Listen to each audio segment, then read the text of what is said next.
Hi, I'm Dempsey Palat, and this week I'm reviewing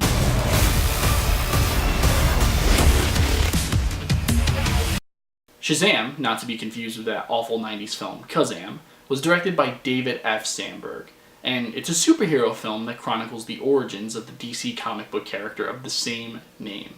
The film stars Asher Angel as a young boy named Billy Batson, and Zachary Levi as his adult superhero alter ego, the titular character, Shazam. Now, before I go any further with this review, I just want to warn you guys, this video is going to be unlike any other video I've done before on this channel. Don't worry, I'm not doing anything too crazy. Essentially what I mean is that, unlike all the other videos that I've done, this one will be straight up spoiler filled. And I know in the past, especially for big superhero films like this one, I've done a video in two parts, where one part is the movie review and the second part is spoilers.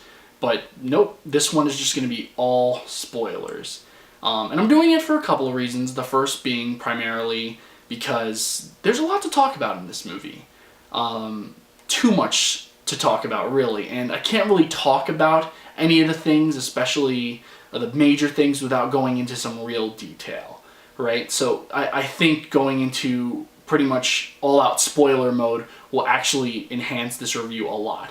And the second reason being that I wanted to try something different, as you can tell lately I've been, posting different kinds of videos, just trying to experiment a little bit more. So I wanted to see if this kind of video would work, if you guys would like this video. So, a bunch of different reasons in the work, but the most important reason, as I said before, is because there's a lot to talk about here. So, one more time, I'm warning you guys, if you haven't seen this film, click out, go watch it, come back and check out my thoughts later.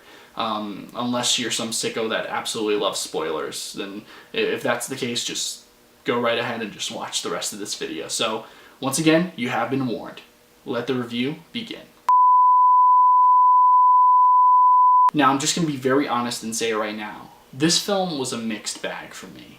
There were a lot of things that I really liked about it, but there were also a lot of things that I felt could have been improved upon. But, despite the many things that I wasn't too happy with, the film's most major redeeming quality, to me, was its humor. This film is hilarious, and that to me was really surprising, just because the director is most known for his work in horror. And I'm not gonna lie, there are some horror elements sprinkled throughout the film, especially in the scenes containing the 7 deadly sins, but for the most part, this film is just an absolute knee slapper. I found myself laughing for a majority of the film. And that also brings me to my next point, actually. This film was also compared to another superhero comedy franchise, the Deadpool films. And I just want to also come out and say it, this film is nothing like the Deadpool films. The Deadpool films, for one, break the fourth wall. This film does not break the fourth wall at all. It is very meta. I could see where those comparisons came from, but yeah, this film is in a totally different league from the Deadpool films. Also, the Deadpool films are rated R, and this one is very much targeted towards, teenagers. You can absolutely tell. I know a lot of teenagers are going to love this movie if they haven't seen it already. One film that I can definitely say that it's very much like, on the opposite side of Deadpool, is the film Big. This film actually pays homage to Big in that one scene where Shazam and Dr. Savannah are playing on that big piano in the toy store during that one fight sequence. That was actually a pretty funny and very noticeable homage. And it was, like I said, it was just, it's great. And yeah, I think most of the film's humor actually comes from Shazam actually using, or Billy, because Billy is Shazam or whatever, using his power as an adult more often than his actual powers as a superhero. At least at first. He eventually comes to terms with being a superhero later on in the film, but I think even his journey to that point is still quite hilarious. Now, in addition to the situational humor that we see throughout the film, we do also get some funny dialogue, but surprisingly, most of it isn't given to Billy or Shazam. It's actually given to Jack Dylan Grazer's character, who plays Freddy, Billy's foster brother. And he is probably one of the best characters in the film, my favorite character, really. Just because he At first is Billy's immoral compass, telling him to do all the wrong things with his powers, and later on he becomes his actual moral compass, helping him to really find his purpose as a hero. And if you're wondering where you've seen him from, he's actually from the It films. He plays Eddie, the runt of the litter. The asthmatic one, the one who breaks his arm, should I go on? And if there's anything that I've noticed from this film and that film, and what I'm hoping to see in It Chapter 2 when it comes out later on this year, is that this kid has a bright future. And I look forward to seeing where he goes after this. But yeah, don't get me wrong either. I mean, it's not like Shazam doesn't have some really great one-liners. Going back to the toy store sequence, he and Dr. Sivana are throwing toys at each other. He throws a giant Batman at him and says, "Go get him, Batman."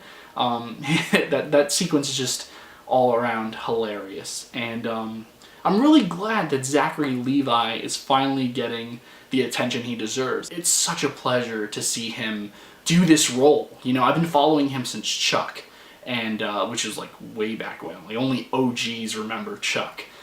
Which is a great show if you haven't seen it or heard of it. But he's been around for a really long time, and it feels like just now he's getting the recognition he deserves. And I know it's taken a while, but I'm super excited to see how his career takes off after this film, because he is, he may not be, like I said, not my favorite character in the film, but he's still just a blast, and he really does prove that he can be the action hero here. One other thing that I really liked about this film was just how faithful it was to the New 52 version of the character. Now, not everything in this film is lifted from the New 52 comics, but the things that are extremely, extremely well adapted. It's almost identical, really, especially the sequence in which Billy actually inherits his powers. It's literally just as I remembered in the comics. Now, on to the things that I didn't really like about this film. But before I go any further, I just want to clarify that I didn't really think this film was bad, okay? I just thought that this film was very inconsistent. Inconsistent with its dialogue at times, and inconsistent with its pacing throughout. Now, in terms of dialogue, there were several moments throughout the film where I caught several characters knowing things that there's no way that they could have known in moments where they shouldn't have known. You know what I mean? You obviously don't know what I mean. That's why I'm talking spoilers, right? The first example. At the very end of the film, when Billy is fighting the 7 deadly sins with his foster brothers and sisters, his foster sister, Mary, comes forward and says, "I know how to defeat the 7 deadly sins." But up until that point in the movie, the 7 deadly sins haven't been named in front of her. There's no way that she could know that they're called the 7 deadly sins. That stuck out to me like a sore thumb. I caught it immediately. And another example is in the conference room scene with Dr. Sivana, right before he's about to kill his dad. One of the 7 deadly sins comes forward and says, "There is another," or something like that. He's basically implying that he knows that Shazam has transferred his power to Billy. But between that moment and the time where Billy actually inherits the powers, there's a lot of time that's passed. So it's like, why is he making it seem like it just happened? Why didn't he tell him sooner? It's just little inconsistencies like that really bothered me. Like I said, stuck out like sore thumbs. Now, in terms of pacing, from the moment that Billy gets his powers all the way until, he kind of meets Dr. Sivana, things kind of fly by. And once again, it doesn't make sense, especially in the timeline in which, that 7 deadly sin told Dr. Sivana about him. And yeah, we do get that montage where, Billy is learning how to use his powers, but even, like, considering the montage, it throws the time, the timing of the whole film out of whack. If you think about it, it throws the whole time frame of the film out of whack. And this film is set during Christmas time. I should probably mention that. I want to get into that a little bit later, too. And yeah, I don't know. Like, sometimes it seems like it's closer to Christmas. Other times it seems like it's further away. But the filmmakers never let you forget that it's definitely set at Christmas time. Yeah, the whole thing was just very, very weird. And one last thing in terms of the pacing. The whole Dr. Sivana thing actually happens in a day. It really does. Think about this. He meets Dr. Sivana, they fight, then he goes home, and he picks up his foster siblings, and then they fight again. That all happens in one day. It does. It does. It absolutely does. And once again, that just throws the whole time frame of the film out of whack for me. Truthfully, I just felt like that whole Dr. Sivana arc was just shortchanged. I mean, in the beginning of the film, we're introduced to him as a kid, and we learn why he is the way he is and why he wants the power. But after that, we only get like 2 or 3 short vignettes that show us him acquiring the power and still wanting to be even more powerful up until he meets Shazam. And even in those vignettes, I don't know, it felt like we just didn't get to see his full potential play out. And it's obvious that he has a whole lot more potential because of that post-credits scene, but I don't know, I was just expecting a little bit more. Another issue that I had with this film was, surprisingly, the visual effects. I mean, we're in 2019, and there were a bunch of scenes where I was able to tell that it was a CGI model and not Zachary Levi flying around, you know? Not that he can really fly, obviously, but I mean, I hate to do this, I really do hate to do this, but in all of Marvel's movies, the CGI is, like, untraceable. And I mean, this isn't the first DC film with VFX issues, or that, you know, where people have vocalized their concerns with the VFX issues.